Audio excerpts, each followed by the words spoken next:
Welcome back to Kidsplaining. I'm Peyton. And I'm Jared. And today we're going to teach you how to play Machi Koro!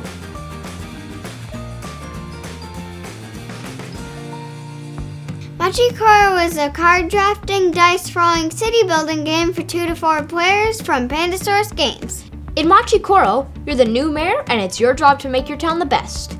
During the game, everyone is competing to be the best mayor, but really you're trying to be the first player to build all 4 of your landmarks. This game is really simple. You just roll the dice and do what they say. During the game, players are going to be buying establishments to add to their town. Each card has a number at the top, and whenever that number is rolled, you just do what the card says.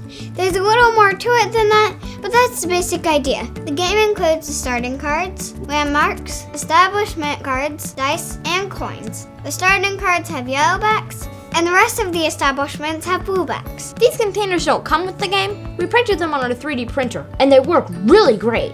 So I'll post a link to the print files on the video description. To set up the game, everyone takes their 2 starting cards, the bakery and the wheat field, and puts them face up in front of them. We're just going to set up one player spot for this video, but in the actual game, each player would have their own set of cards. Everyone also takes one of each of the 4 landmarks, so everyone has an identical set of landmarks. The landmarks have 2 sides, unbuilt and built.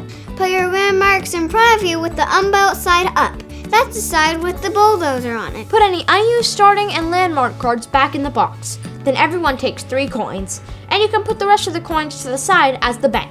Next, take the supply cards and put them in separate piles in the middle of the table, going from lowest to highest from their activation number, which is the number at the top of the card. Then pick who goes first.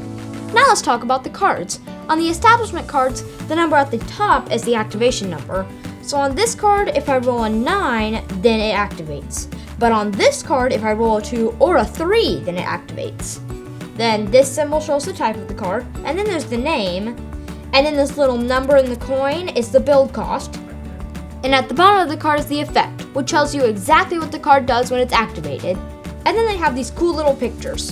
And the landmarks have the name, the build cost, and the effect. Each turn has 3 parts: roll dice, earn income, and build.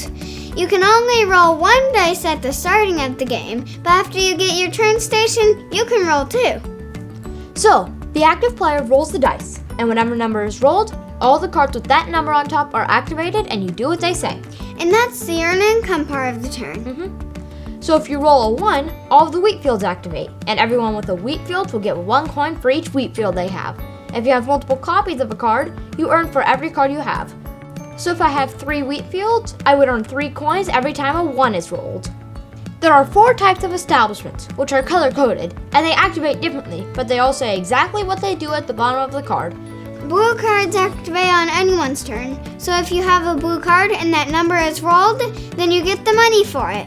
Green and purple cards only activate on your turn, but red cards activate when it's someone else's turn. Like the cafe, it says take 1 coin from the active player upon its turn. So if I have a cafe and Peyton rolls a 3 on his turn, that will activate my cafe and I will get 1 coin from him. Sometimes more than 1 card will activate on the same roll, since some cards share numbers.